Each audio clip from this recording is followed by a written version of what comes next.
Now, let's go to the next topic or the next problem. Example class, we have the 1.2-6. So this is the next problem. Nga to ang i-solve another sample problem class. We have a 20 kilonewton block is supported with a tie wire as shown below. Cross-sectional area of the tie wire AB and AC are 40 millimeter square and 50 millimeter square. Respectively, calculate the stress in the wires AB and AC. Kani siya class, this is one of the common problem gid nga mogawa sa board exam, especially sa civil engineering board exam. I don't know sa mechanical and sa electrical sa isas nga subject or sa inyo ang subject nga allied, but this is common. Inani ang problem mo, we have two cables, restrained cable class, and then it is being supported with a fixed support at the top and then loaded with a box or something na load niya. Now, we have point A sa intersection, B at the support, and C at the other support. Angles given, we have 50 degrees and 60 degrees. Mura siya, may imagine mo class no nga, mura siya ID sling nga gibitay sa imong liog and then nadi ang imong ID.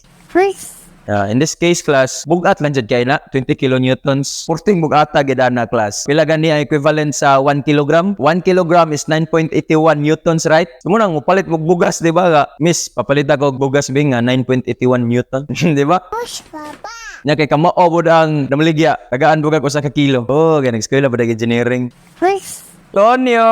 How to solve for this one? Sa force polygon class, you have that downward force and then this string AC. Now, diri man gikan sa horizontal lang yang angle class. So, mapod niya ang iyahang 60 degrees. And then, the tip of AC connected to the tail of AB. So, padong to and si AB ang mo close class. So, this is the weight, this is AC, this is AB. And then, ang angle ni AB class is from the horizontal gyapon or pwede po na siya dinhi. That's alternate interior angles nga property, 50 degrees. So, kung pila is angle din ni class 60 degree mo pud ning angle 60 degree. So that means the total for this one is 110 degrees. So pwede na nimo siyang buhaton. And then since this is 90 degree class perpendicular, that means this angle is 40 degrees. Kaning angle is 30 degrees. And then from that you will use sine law and cosine law. Now in this case kay AB ug AC ang unknown class and then we have this value bitaw na 20 kilonewtons. Masayon gamiton si sine law. Side AB divided by the sine of the opposite angle is equals to the side divided by the sine of the opposite angle ni weight. Pila man? We have 110 is equals to side AC divided by the sine of the opposite angle ni AC, and that is 40. Now from that class, you will solve that simultaneously. Pwede nimo solvon una si AB, afterwards you could solve AC. Now give me the value of AB, give me also the value of AC. Hay mga kamang kasibilyan, kamangyan namin noon. Lahat nas kamangyan, no? Hay mga kasibilyan. Okay, this is 10.64 kilonewtons.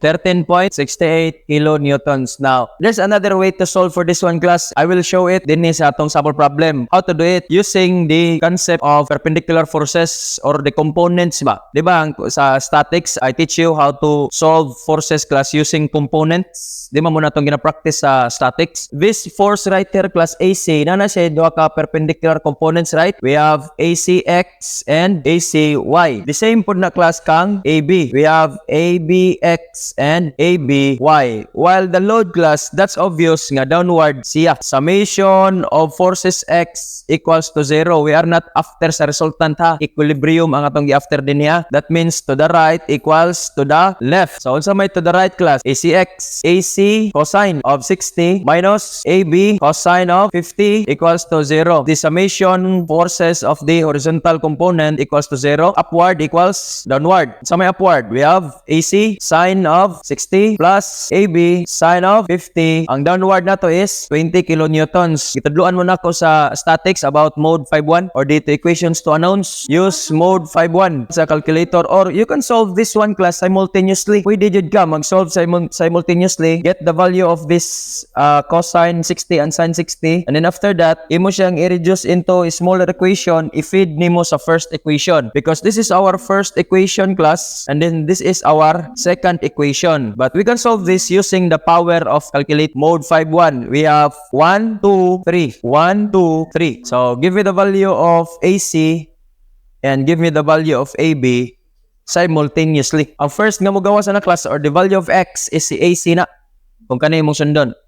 The value of Y is AB. Yung value ni X. Parehas ani 13.68 kilonewton, 10.64 kilonewton. Ganun ako nang ipakita siya sa inyo class para namoy option. It's either you will use solving this one din is a force polygon nga method or using this one, the concept of component. Now either of the two class, as long as sakto imong process, the same value na siya. Kung asa ka mas hiyang or asa ka para nimo mas masayunan ka ba mag-solve. It's either force polygon. Ang problem lang sa force polygon class, kundi ka kabalo mo construct sa polygon. That's the challenge lang. No? Kay basin maglibog ka ba, asa man ibutang ang angles. From the word polygon, maka-construct jud ka og closed polygon. And then you will use sine law or cosine law to solve for the sides. Mo man na sides or angle na ipa-solve nimo diha, you can solve that one. Or kani nga concept, summation of forces based sa components. And then from that, you can do it using mode 5.1. So, may question sa problem. Stress daw ko no ni AC, this one, the stress of this cable, and the stress of that cable, AB. So, we have stress of AB and AC. Stress AB is equals to the force applied at cable AB divided by the area of AB. Force applied of AB class, how much? 10.64 kilonewtons. And we will convert that into Newton. Simply multiplied with 1,000 divided by the area of AB. So give me the value of stress AB.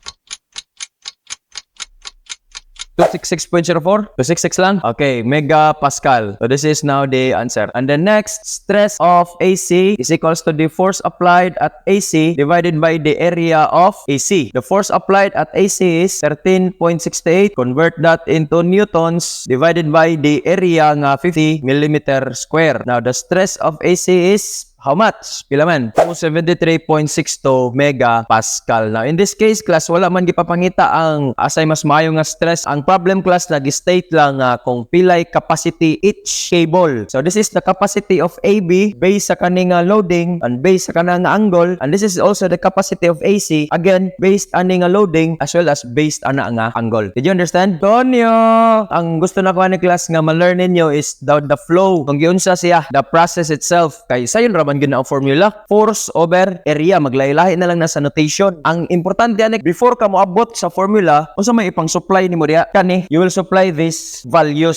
So either of that two class, by using force polygon or by using components, it doesn't matter as long as sakto ang imuang value. Okay? Kaya nga pa, there are many ways to score in a basketball game. Pwede nimo layup, 3 points, free throw, dunk, kana, dunk. Muna kung gusto nga score. Pang dunk na ako ba? Pag sure, Tonyo! Diba? Mga kasibilyan.